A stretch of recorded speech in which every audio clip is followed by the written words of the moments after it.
Bismillahirrahmanirrahim. Assalamualaikum warahmatullahi taala wabarakatuh. Salam sejahtera dan selamat petang kepada semua rakan-rakan media. Berdiri sebaris dengan saya adalah Datuk Dr. Rohaizat, Dr. Noor Rosli dan Dr. Hisham Shah. Kementerian Kesihatan Malaysia ingin memaklumkan bahawa terdapat 103 kes yang telah pulih dan dibenarkan discharge pada hari ini. Ini menjadikan jumlah cumulative kes yang telah pulih sepenuhnya daripada jangkitan COVID-19 dan telah discharge pada ward adalah sebanyak 3,452 kes, iaitu bersamaan dengan 62.4% daripada jumlah keseluruhan kes. Sehingga 22 April 2020 jam 12.30 hari, terdapat 50 kes baru yang telah dilaporkan. Ini menjadikan jumlah kes positif COVID-19 di Malaysia adalah sebanyak 5,532 kes. Oleh itu, jumlah kes aktif dengan keboleh jangkitan COVID-19 adalah 1,987 kes. Mereka telah diasingkan dan diberi rawatan di hospital. Sehingga kini seramai 43 kes positif COVID-19 sedang dirawat di unit rawatan rapi, dan daripada jumlah tersebut 25 kes memerlukan bantuan pernafasan. Daripada maklumat terkini yang dilaporkan ke CPRC Kebangsaan, duka cita dimaklumkan bahawa terdapat pertambahan 1 kes kematian berkaitan dengan COVID-19. Justru jumlah kumulatif kes kematian COVID-19 di Malaysia adalah sebanyak 93 kes, iaitu bersamaan dengan 1.68% daripada jumlah keseluruhan kes. Kes kematian ke-93 iaitu kes 5,483 merupakan perempuan warga negara Malaysia berumur 72 tahun dan mempunyai latar belakang penyakit barah dan darah tinggi. Beliau telah dirawat di Hospital Umum Sarawak pada 20 April 2020 dan disahkan meninggal dunia pada 22 April 2020 jam 9 suku pagi. Kementerian Kesihatan Malaysia mengucapkan takziah kepada ahli keluarga beliau. Kementerian Kesihatan Malaysia telah mengesan satu kluster yang bermula di Pengarah Johor. Case index iaitu kes 1,508. Kluster ini telah mula mengalami gejala pada 12 Mac 2020. Beliau telah dirawat di sebuah klinik swasta pada 16 Mac 2020 dan disyaki menghidapi demam denggi. Pada keesokan hari, beliau telah merentas beberapa buah negeri untuk mengunjungi sanak saudara di sekitar Selangor sebelum pulang ke Pengarah pada 18 Mac 2020. Keadaan kesihatan beliau mula merosot dan dimasukkan ke Hospital Sultanah Aminah Johor pada 20 Mac 2020 dalam keadaan kritikal. Beliau seterusnya disahkan positif jangkitan COVID-19 pada 22 Mac 2020. Setakat 22 April 2020, kluster ini melibatkan sebanyak 15 kes positif COVID-19, iaitu 10 orang rakan sekerja dan 5 orang ahli keluarga kes indeks, termasuk ibu beliau yang berusia 79 tahun dan anak perempuan berusia 10 tahun. Sebanyak 7 kes daripada kluster ini masih dirawat di hospital, manakala 8 kes lagi telah pulih sepenuhnya dan dibenarkan discharge. Secara keseluruhan, 3 kes di dalam kluster ini telah dirawat di ICU. Jangkitan di kalangan ahli keluarga yang menetap di negeri lain adalah dipercayai berpunca daripada aktiviti kunjung-mengunjung yang berlaku sehari sebelum pelaksanaan PKP. Seperti yang sedia maklum, penularan pandemik COVID-19 yang kini melanda seluruh dunia telah memberi kesan yang sangat ketara terhadap amalan dan norma kehidupan seharian kita. Ini termasuklah perubahan kepada cara amalan keagamaan dan tradisi kebudayaan seperti budaya kunjung mengunjungi perhimpunan keagamaan dan majlis kerajaan yang merupakan antara identiti unik masyarakat majmuk di negara ini. Tradisi dan amalan ibadat pada bulan Ramadan bagi umat Islam di seluruh dunia akan turut terkesan memandangkan banyak negara sedang melaksanakan kawalan pergerakan dan kawalan sempadan bagi mengekang penularan jangkitan COVID-19 di negara masing-masing. Mengambil iktibar daripada penyebaran jangkitan COVID-19 dalam kluster pengeran dan juga subkluster rembau, masyarakat diminta untuk kekal patuh kepada perintah kawalan pergerakan dan elak daripada melakukan sebarang aktiviti kunjung-mengunjung ke rumah rakan dan sanak saudara. Ini termasuk perjalanan merentas negeri, daerah dan mukim atau menghadiri perhimpunan besar-besaran termasuk majlis keagamaan dan majlis kerajaan. Kementerian Kesihatan khawatir aktiviti seperti ini yang sememangnya telah menjadi kelaziman rakyat Malaysia akan mengakibatkan penularan jangkitan COVID-19 di kalangan ahli keluarga, terutama kepada golongan warga emas dan kanak-kanak. Umat Islam di negara ini diseru untuk menggunakan peluang semasa bulan Ramadan yang bakal menjema untuk menjalankan aktiviti dan amalan keagamaan seperti persediaan juadah terbuka, berbuka puasa dan solat berjamaah dengan keluarga di rumah masing-masing. Selain daripada meraihkan bulan Ramadan bersama keluarga tersayang di rumah, langkah ini dapat membantu kita menjaga dan melindungi ahli keluarga yang dikasihi, terutamanya ibu bapa yang berusia dan anak-anak kecil daripada jangkitan COVID-19. Orang ramai juga dinasihatkan supaya sentiasa mengamalkan jarak sosial yang selamat sekurang-kurangnya 1 meter daripada orang lain dan penjagaan kebersihan diri yang tinggi seperti kerap mencuci tangan dengan menggunakan air dan sabun. Seterusnya ingin dimaklumkan kluster perhimpunan di Sri Petaling. Setakat ini bilangan sampel yang disaring ialah 29,400 dan sampel yang diambil ialah 28,211. Bilangan yang positif ialah 1,978 melibatkan 5 generasi. Seterusnya kita ke kluster pelajar-pelajar tahfiz. Telah dikenal pasti 13,223 pelajar tahfiz di 200 sekolah madrasah. Pun begitu, 4,647 sampel telah diambil iaitu bersamaan dengan 35% dan didapati 298 pelajar adalah positif iaitu bersamaan dengan 6.4%. Dan kita ke laporan PKPD dan dimaklumkan lokaliti Menara Plaza City 1, bilangan sampel yang telah diambil setakat ini ialah 1,986 dan ada pertambahan 11 kes menjadikan jumlah positif 51 kes dengan 1 kematian.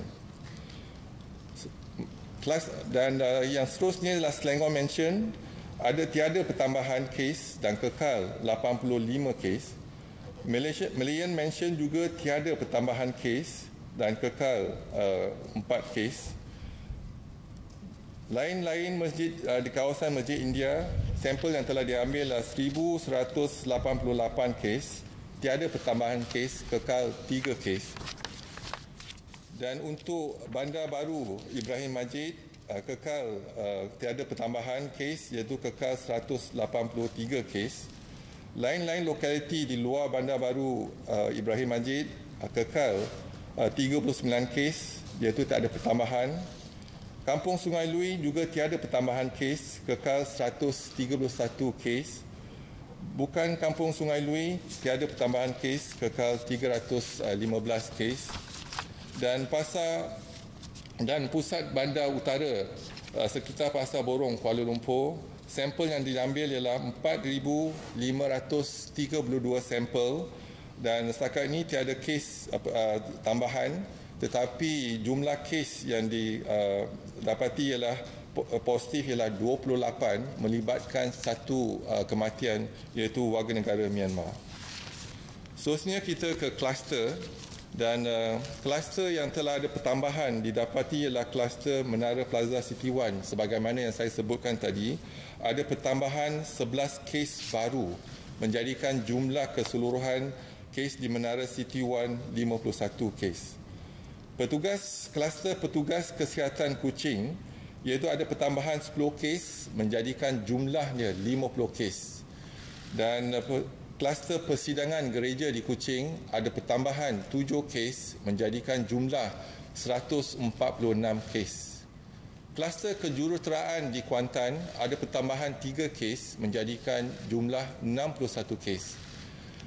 Kluster Madrasah Sungai Salan di Jerantut ada pertambahan 3 kes menjadikan jumlah 78 kes. Kluster PUI di Itali iaitu di Kuching ada pertambahan 1 kes menjadikan jumlah 60 kes. Kluster Madrasah Air Membau ada pertambahan 1 kes menjadikan jumlah 39 kes. Kluster pelajar yang pulang dari luar negara pesantren iaitu ada pertambahan 1 kes menjadikan jumlah 55 kes. Kluster Madrasah Sungai Lui tiada pertambahan, kekal dengan 128 kes. Kluster eksekutif iaitu di wilayah Persekutuan Selangor dan Negeri Sembilan, Johor dan Pulau Pinang tiada pertambahan kes, kekal 121 kes. Dan kluster yang lain juga tiada pertambahan. Sekian, terima kasih. Kalau ada apa-apa soalan, silakan.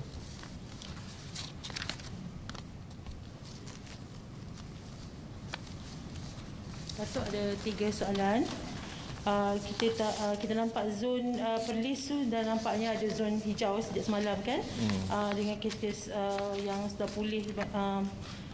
Macam mana dengan pergerakan rakyat dan perniagaan, dan adakah Perlis ni akan mungkin digunakan sebagai projek rintis untuk kita nak berperingkat-peringkat untuk tamatkan PKP. Soalan kedua, apa status 8 orang pakar perubatan dari China tu? Adakah mereka akan dikuarantinkan atau sedang dikuarantinkan atau sebagainya? Dan mengapa kes aktif di Samarahan dan Kuching masih tinggi? Jadi apa perancangan KKM untuk menangani situasi ini? Terima kasih, Datuk. Okey, terima kasih. Sekarang kita lihat di negeri-negeri di utara, memang sekarang ni kita lihat kawasan zon hijau. Jadi kita dalam proses melihat kepada bukan sahaja negeri tetapi juga daerah dan juga mukim. Dan kita tengah membuat perancangan untuk tindakan selanjutnya. Kita akan berbincang dengan MKN melihat kepada kawasan-kawasan zon hijau. Jadi kawasan-kawasan zon hijau perlu dilindungi. Jadi kita akan sarankan tindakan yang sewajarnya untuk kawasan-kawasan yang hijau. Bukan hanya negeri tetapi kita lihat kepada daerah dan juga mukim-mukim. Jadi tindakan seterusnya kita akan maklumkan seminggu 2 ni. Yang kedua, bukan isu jadi yang warga negara Cina 8 orang telah pun sampai ke Malaysia dan swab telah dilaksanakan dan didapati negatif. Dan kita masih memantau dari segi pergerakan mereka, dan pergerakan mereka terkawal oleh Kementerian Kesihatan. Jadi kita tahu di mana mereka, dan juga kita masih menggunakan peluang ni untuk menjalankan perbincangan. Dan juga kita dapati bukan hanya perbincangan yang positif, langkah-langkah yang pengalaman mereka dan langkah-langkah pencegahan mereka laksanakan, dan juga ada perkara yang mereka laksanakan yang kita dapat belajar, dan ataupun langkah-langkah tindakan mereka tu ada yang tak berjaya juga pun kita belajar bersama. Jadi perbincangan masih dijalankan bersama dengan mereka. Seterusnya, mereka juga tak ada gejala langsung. Yang penting sekarang ni dalam saringan kita lihat kepada gejala, iaitu PUI. Kalau mereka ada gejala, terus kita masuk kat PUI. Tetapi mereka tak ada gejala, mereka juga tak ada kontak rapat dengan kes-kes yang positif. Mereka telah disaring di negara China dan juga disaring di Malaysia.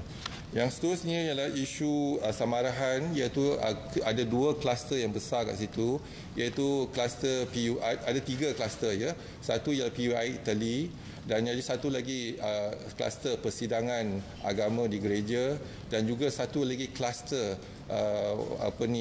barisan kesihatan di barisan hadapan kesihatan di hospital.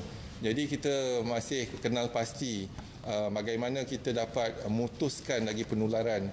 Tetapi yang pasti ialah tindakan active case detection kena dipergiatkan lagi, pertingkatkan lagi untuk kita mengenal pasti the close contact tu. Jadi mungkin ada kalanya katalah PUI yang pertama dia kerja di bank contohnya. Jadi mungkin mereka yang kita kenal pasti ialah close contact yang didaftarkan ataupun yang kenal. Ada yang tak dapat kita kenal pasti siapa yang close contact tersebut. Jadi penting untuk kita lihat pada close contact dan contact tracing kita pertingkatkan, dan juga tiga kluster ni dalam proses siasatan kita.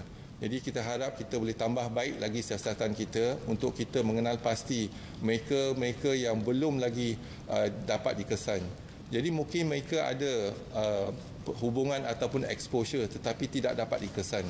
Jadi kita harap tindakan yang positif dapat kita tingkatkan lagi daripada masa ke semasa. Okay, Datuk, this is Hisham from China Press. I have 3 questions with me. First question is the Pasar Borong KL, we see there's 28 cases. So we'd like to know how many of them are foreign workers among them. Then the second question is, we are less than 1 week away from the end of phase 3 MCO, so we'd like to know KKM on KKM side, when will KKM advise the government whether or not to extend the MCO? And the third question is, because we see the new cluster detected in Pengarah, Johor, he was firstly suspected having dengue, which is the same, I think, in PUI Bali, in Kuantan, one of the patients also firstly suspected as dengue. So is there any changes for those who treating suspected dengue patients, like for example, they have to wear PPE for those medical practitioners? Okay. Thank you very much for the 3 questions. The first is in Pasar Borong, we have screened more than 4,523 cases. To date, we have 28 cases positive, whereby 8 is warga negara Malaysia and 20 warga negara asing. So, and 1 death basically involving Myanmar citizen. So we will continue to, because we really enhance the MCO in that area, we will continue to screen more of those targeted screening in the location as well as the high-risk group. So we hope that in the next couple of days we will identify more cases in that area. The second is with regards to the MCO. Yes, as I said yesterday, we already have 6 criteria to identify in terms of when we implement, or we continue the MCO or we really end the MCO, I do not know. But at least now we have the 6 criteria in place, that hopefully with these 6 criteria, this is a criteria given by the World Health Organization, but we need to customize the criteria.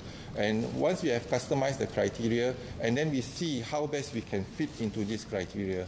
The first criteria we're looking into is a border control. And it is very important, border control. If we open up our border, then imported cases will increase. That's something that we learned from many countries that have done that. So we need to look into the issues of border control. In fact, we need to tighten the border rather than to ease the border. Second is that when we look into movement control, and we understand that movement control, that means the transmission, local transmission from one person to another has been decreased or reduced. So if that's the case, how can we maintain in terms of transmission to one person to another? Now, our tagline is stay at home. Once you stay at home, then we break the chain of virus transmission. Now, if you want to review back again, there are certain indicators we are looking into it. One is the positive infective cases. So today we have seen our positive infective cases is below 2,000 today. Yesterday was 2,045 cases. Today is 1,000. If you look into our cases, I just mentioned earlier just now, 1,987 cases. So this is positive cases, which means it's coming down. So we need to control these positive cases, whereby today we've identified the positive cases. Although asymptomatic, we will admit them in the hospital. Those, mild symptoms also will admit them to the hospital. And we continue to monitor them. And we continue to treat them as well. Until they are negative, then only we allow them. So infectivity or positive cases that can transmit can infect others. We need to basically isolate them. So we are doing the isolation. So you look into our total cumulative cases, minus the discharge and minus the death, and then that's where we have the positive infectivity cases that we have. So we need to make sure that we can bring down the cases. That's one. And then our daily cases now today, you see, is 2-digit 50 cases. So with the 50 cases, for 5 cases, basically we are looking into imported cases. So the actual local transmission is 45 cases, although we have 50. But the actual, yesterday we reported cases, but there are actually imported cases as well as the local transmission. So the local transmission is important. That is the second criteria we're looking, and also the percentage. As I mentioned before, the infectivity 3.55 now is below 1. So we hope that we can bring down the cases now. Now is 2-digit, probably in next 1 week or next 2 weeks, if we continue to enhance our MCO, we can bring down the cases, maybe a single digit. We have seen that in other countries as well, single digit. So these are the indicators for us to consider in terms of the MCO. Whether the MCO will live up or continue, we will advise the Prime Minister to make that decision in terms of advisory. So we get the data, everything, we show it to the Prime Minister, and it is the Prime Minister's decision whether to extend or even to have a soft exit strategy on that. So that's the second criteria. The third criteria is to enhance our healthcare facilities in terms of our labs. I mean, the turnaround time, although turnaround time, acceptable turnaround time is 24 to 48 hours, the guidelines given by WHO. We try our best to have the turnaround time less than 24 hours. And we have to enhance our capabilities of the hospital, our capacity and in the hospitals to increase our COVID hospital, strengthen our ventilators, our ward, as well as our staff, for example. So these are very important. In any organization, the most important asset is our staff. So I think this is the third criteria. It comes under Ministry of Health. The fourth is that when we want to consider lifting up the MCO, we must protect the vulnerable group. For example, those elderly, and then those OKU, those who have comorbidities, and those who are undergoing treatment, for example, cancer treatment and etc. So we need to protect that. So we must have a mechanism to look into protecting the old folks' home, etc. So we are looking into that. Is the fourth. The fifth is that the new norms. This is where I think we have to discuss. When we start our life again, it's not going to be back to normal, but we need to adapt to the new norm, whereby, one, there's no public gathering. Second is that social distancing. Third, protect ourselves in terms of if you are in the public, for example, and if you are facing a lot of people, then you have to put on your mask, encouraged to put on the mask. Hand washing, don't forget about hand washing. So every now and then you should use your sanitizer or and hand washing. Keep your good hygiene and take all the precautionary measures. So that is important, and that transcends across all ministry, all departments, and all agencies.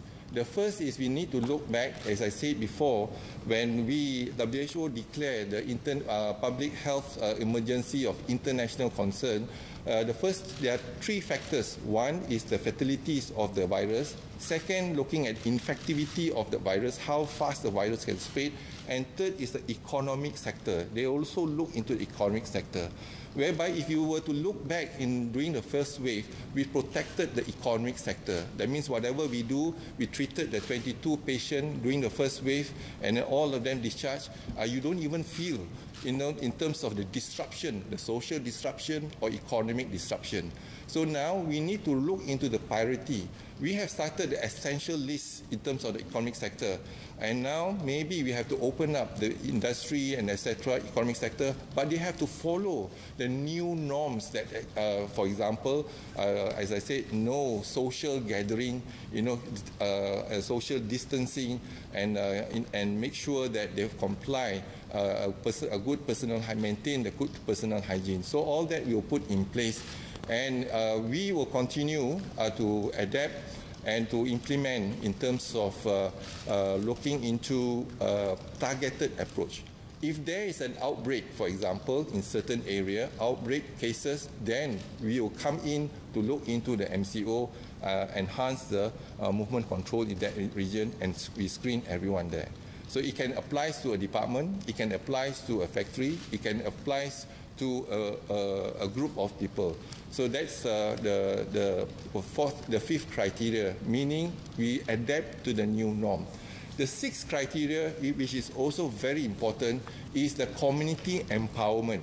So we have to empower our community, whereby now we're back to the green zone, whether it's a state, whether it's a district, whether it's a mukim or a kampung. We have to empower the community. So we have to use the workforce in the community, for example, in the district level, to protect the green area and to promote in terms of the new norms that we have. So all of us today, we practice new norm. For example, we do not shake hand anymore. So from a distance, the way we greet people, it already changed. And then we continue to have social distancing. We continue to maintain a high standards of hygiene, for example, and take all the precautionary measures. So these standards will be there, and it will be transcend across all ministry and departments. So these are the 5 criteria that we need to fulfill before we can even consider to end the MCO.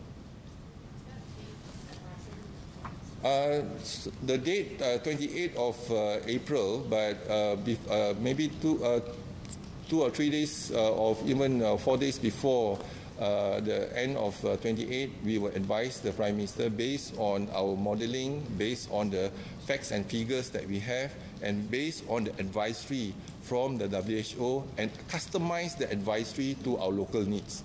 So that's how we're going to put up the framework. And the framework comes from the Ministry of Health, but to fill in the blanks, we need to empower the factory, the employer, for example, to follow the requirements that Ministry of Health has provided. Assalamualaikum, Datuk. In dengue, yes, we have actually informed most of our frontline workers to be careful, because not only dengue, even pneumonia, the SARI cases, those days SARI cases, and they treat the patient, sometimes they do not protect themselves. So once they diagnose, for example, anyone coming to the clinic, once you are healthcare workers, you need to put on a mask, for example, take all the precautionary measures, and the diagnosis must be confirmed. And then the high index of suspicion now, because as I said earlier, the surveillance that we've done for ILI and as well as SARI, there are cases in our community. So we advise our frontliners, healthcare workers, to make sure that they protect themselves, because once you treat your patients, sometimes you are not protected. We already have a couple of doctors, for example, being infected from the GPs. I was told 45 of them have been diagnosed with COVID-19. So it's important for them, the GPs, the frontliners, those come to the GP's clinic for cough and cold, even for running nose, you have to protect yourself.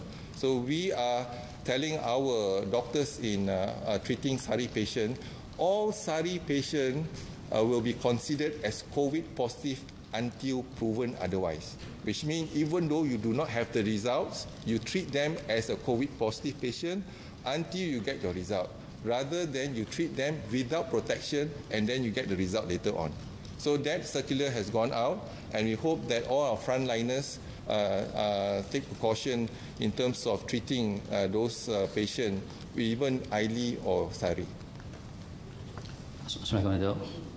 Zaini daripada Malaysia KZ. Saya ada 2 soalan di sini. Kalau warga negara Malaysia yang dibawa pulang, mereka akan dikuarantin selama 14 hari.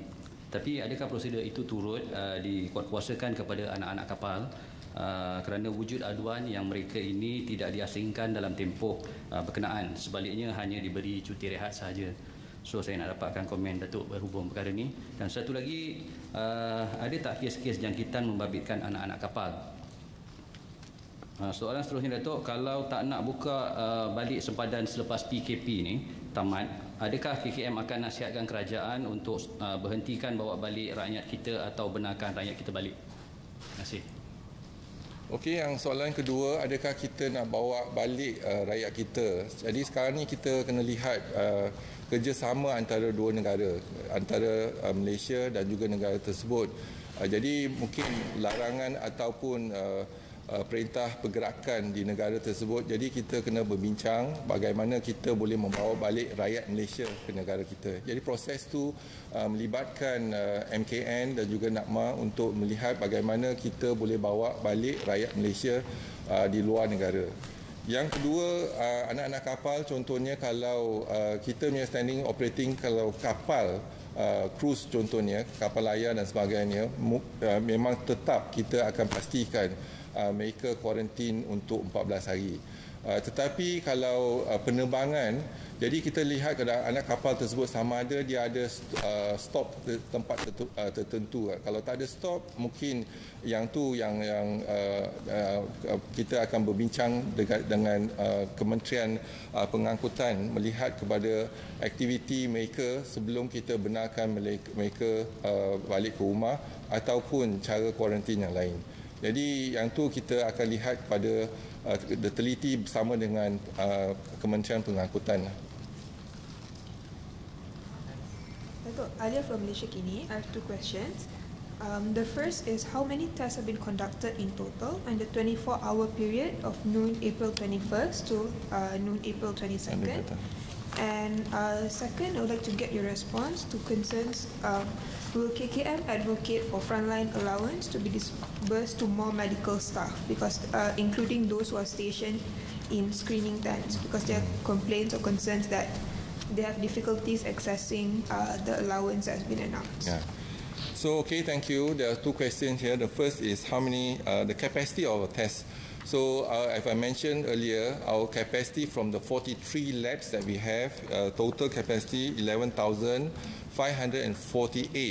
And now we are using the antibody test kit for those quarantine day 13. So day 13, if the antibody non-reactive, then we allow the patient to discharge.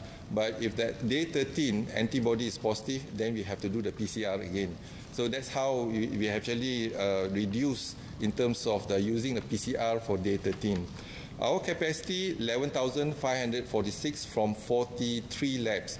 But more importantly, every day, for yesterday, for example, 21st of April, we did 9,899 tests been done, which account for about 86%. And we asked IMR to reduce the volume in IMR so that we hope the IMR can focus more on isolation of the virus, culture the virus, and study the virus. So the other labs, they are doing about 500 plus, but other labs, for example, IMR is doing about 658 tests yesterday, but their capacity is more than that, about 850. And then we hope that IMR can focus to identify the virus. For example, today we have seen doing the first analysis shows that our virus is the strain D virus. So whether it's possible for us to get a strain C as a strain A. So we have to do the isolation and culture the virus. So in total, every day we do about 85% or 89% of the capacity of our lab. Our capacity is 11,546 and yesterday 9,899. Okay? Okay, Datuk. And allowance, okay, allowance that has been discussed and is in our top management, and our Datuk Sri KSU will actually implement it. So it depends on the funding that been given to us by MOF, and that's not under my forte, it's under our Secretary General. So we hope that our Secretary General will look into it and then disburse the funds. Okay, Datuk Rosma from RTM. 3 kementerian bekerjasama untuk MOSTI, Wisma Putra dan KKM untuk mengenal pasti negara yang berpotensi dalam kajian berkaitan dengan vaksin, dan semalam mereka ada meeting bersama.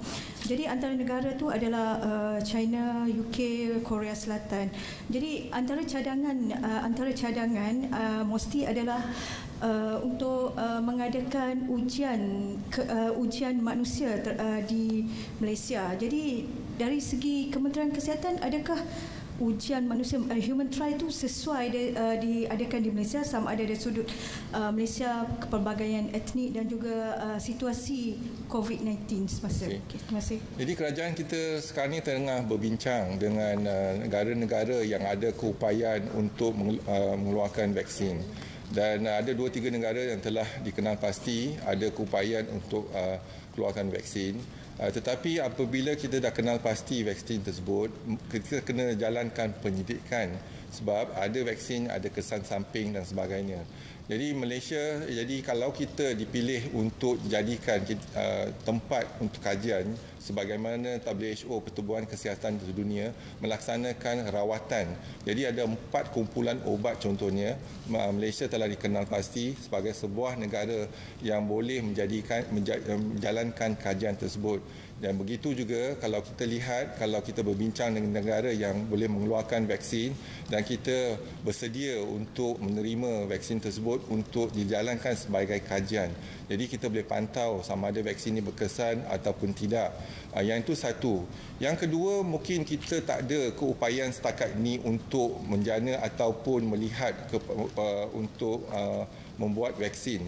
Tetapi kita kalau kita dah kenal pasti vaksin tersebut, mungkin kita boleh melihat kepada pembuatan vaksin di negara kita.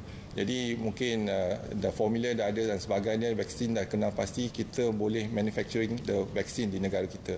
Jadi ini mungkin kerjasama dengan negara-negara lain. Jadi kalau kita bekerjasama bersepadu, data kita contohnya boleh kita menyumbang kepada kajian pendidikan vaksin bersama. Walaupun kita tak ada keupayaan asas untuk mengenal pasti vaksin dan sebagainya, tetapi dalam proses pembuatan kita boleh menyumbang dari situ. Dan juga perbincangan, kalau dah vaksin kita dah kenal pasti vaksin yang boleh menyembuh, kita nak pastikan Malaysia diberi keutamaan untuk dapatkan vaksin untuk negara kita. Hi, Datuk Raga from TMI. 3 questions. The first one is companies that have been allowed to resume operations during the MCO are required to send their workers for health screening, and SOCSA has designated 3,000 panel clinics for this. Are there enough test kits to accommodate this? The second question is that will this be required of those returning to work after the MCO? Will they be required to also undergo health screening before they can go back to work? And the third is, what is the update of the South Korean, the procurement of the South Korean test kits? Okay. Thank you very much. I just answer the question just now about anak kapal. Ya. Setakat ini tak ada anak kapal yang didapati positif. Ya, jadi that's I missed that question, answer a question tadi. Jadi tak ada case positif dikenal pasti di kalangan anak kapal. So the questions from your side is in terms of health screening. We adopted the approach. I think go after those close contact. And we do know that the close contact is about 30%. If you have a close contact with a positive patient, the chances of you to get positive is about 30%. So that is the data that we have. So our approach from early containment and even late containment, we go as an active case detection. On the PUI, if you have symptoms, PUI plus the close contact. And with this targeted approach, in MCO 1 and 2, we have shown the result today. So now, if we were to do mass screening for 32 million population, for example, the whole country, so if we start whole country, whether it is feasible or not, so whether it's necessary or not. So this is a thing we still maintain in the Ministry of Health, targeted approach to the location and to the high-risk group. And if we identify the location, for example, then we go in and EMCO in that area. And in EMCO, we screen everyone. So it's very targeted approach that how we do, so that we can have a high impact, and a good outcome in a short period of time, so that we can focus our resources into the targeted group. So that's our approach now. And returnees, yes, in terms of returnees, we are also using the targeted approach. Otherwise, our targeted approach have shown results. Initially, when we were questioned whether to screen everyone, and I was also informed in Korea they do not screen everyone. Only targeted group that actually, a high-risk group, they will do it. So we will continue to do that. Even then, in terms of the tests available, we have two tests that antigen test or antibody test. Our gold standard is RT-PCR, and our capacity is 11,500 from 43 labs. We have 5 labs coming up in the Ministry of Health, and I was made to understand there are a few more coming in the private sector and also the university. So at least Ministry of Health, 5 are in progress. So we hope that we can increase the capacity of our PCR lab, RT-PCR. But we also have antibody. If you want to use the antibody, so we say that you cannot use antibody for diagnostic, right? Because if you want to do an antibody and the response is more important is the antibody response. So first day and 7th day, if you want to do antibody response. So if it's negative the first day, doesn't mean there's no virus there. Virus there, probably your body have not generated the antibody. So it takes about 7 days for your IgM to have the antibody in your body. So that's why if the antibody is positive, that means you are exposed. Then we will subject that positive and reactive antibody for a PCR test to confirm whether the virus is there. Now, our gold standard, the best is RT-PCR. And the test kit from Korea, yes, we have done the testing and we are happy with the outcome. But now, I think in the process of procurement. So we have not received it yet, but now we are going through G to G. So we hope that our Wisma Putra will continue to assist us to get the vaccine as soon as possible. Not vaccine, I mean the test kit, rapid test kit, antigen test kit as soon as possible. Assalamualaikum, Datuk. Emir Zainul from The Edge. My first question is actually on the antigen rapid test kit from South Korea. If it has arrived, when it has arrived, how do you plan on using it and distributing it across the country? And second question is on migrant workers. Last week you mentioned that we're going to do a large-scale testing on migrant workers, and after a week, I don't think we've seen shot up in cases in migrant workers. So can we safely say that the migrant workers in Malaysia is not a high-risk group as it is in Singapore? Okay, thank you. I will answer the second question first. When we look into the migrant workers, we need, now that we are doing the enhanced MCO in that area, since we are screening everyone there, then we will get the results, and then we can say whether the incidence is high, whether it's more than 4.7% of our incidence rate, or lower than that or higher than that. Now the data will show to us. If it's low, then obviously you are right. Maybe our incidence is not high. But if it's high, then we have to continue our targeted or enhanced MCO in that region. So that is the thing. But in terms of the rapid test kit, how do we going to use it? It will complement our RT-PCR. Our RT-PCR is based in our lab, 43 labs. So there will be a logistic to send the specimen. Now, if we get the rapid test kit antigen, we can go to the community. Number one is that at least we can actually place a biosafety cabinet. We have a biosafety cabinet at the airport, for example, KLIA, KLIA2. We are intending to put in the airport, as well as in our clinics. So we can put the biosafety cabinet and you can do the swab straight away. We can get the answer within 30 to 45 minutes then. Even we can do it for a transit passenger. For example, we do a swab, they wait for half an hour and we can get the test within 30 to 45 minutes. And one go, we can do 15 tests if you use the rapid antigen test kit.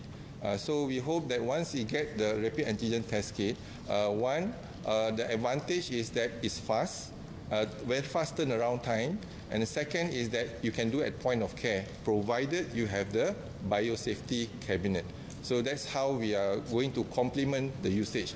So we also have mooted the idea, and we are starting this project. There is a mobile biosafety cabinet. So now, for example, we are having the EMCO in Pasar Borong, Kuala Lumpur. We will park our mobile lab there, and we can do it there as well. So that will complement in terms of our diagnosis using the rapid test kit. Datuk. We expect to arrive earliest probably on Friday, but maybe this weekend or next week. So procurement has been done, but now we are going through because going to it's a logistic issue, that's one, but also I think the demand is high demand for the rapid test kit, not only from Malaysia but globally. So now we are working towards a G2G for us to assist our government and KLN as well as the Korean embassy to see how best we can actually facilitate the import of this test kit. Datuk, tadi Datuk kata setakat ni kajian menunjukkan kita strain daripada B virus tu. Boleh Datuk terangkan sikit mengenai kajian ni? Okey, yang sekarang ni kita dimaklumkan ada 3 strain, berarti A, B dan C. A dikatakan terdapat di Amerika Syarikat, di mana dia datang pada kelawar contohnya A. Jadi mungkin virus di Amerika Syarikat tu adalah mutasi A. Jadi yang di negara China ialah dikatakan ialah type B, dan di Malaysia ataupun di Singapura dan juga di Eropah dikatakan virus type C. Tapi apa yang kita kenal pasti sekarang ni dalam peringkat ujian awal kita, iaitu kita melihat kepada gelombang pertama, pesakit kita gelombang pertama, kita ada 22 pesakit gelombang pertama. Kes yang pertama kita dapati ialah pada 25 Januari dan melibatkan 16 warga negara China. Dan kita ada 16, jadi kita ada 6 kes yang bukan warga negara China. Rakyat Malaysia pun terlibat juga dan 1 warga negara Amerika. Jadi kita melihat kepada virus tersebut dan kita bandingkan dengan gelombang kedua, iaitu warga negara Malaysia, dan kita lihat pada gelombang pertama kita asingkan virus tersebut, kita kuturkan virus tersebut dan kita kaji virus tersebut, kita dapati ialah daripada sama dengan di Wuhan, iaitu strain B. Iaitu yang kita kenal pasti. Sekarang ni kita ada strain lain di gelombang kedua.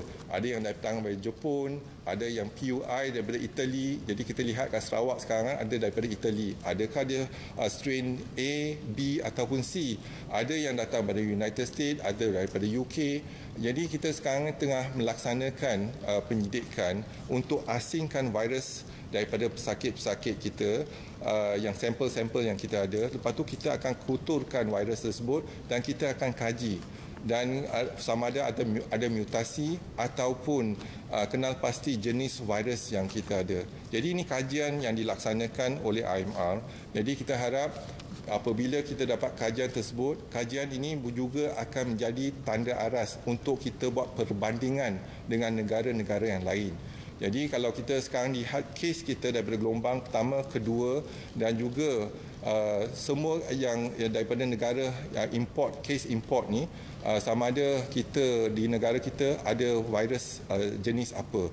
Tetapi saya percaya sebab kes import ni dah merata, jadi mungkin besar kemungkinan virus kita mungkin ada A, B dan C. Tapi kalau kita ada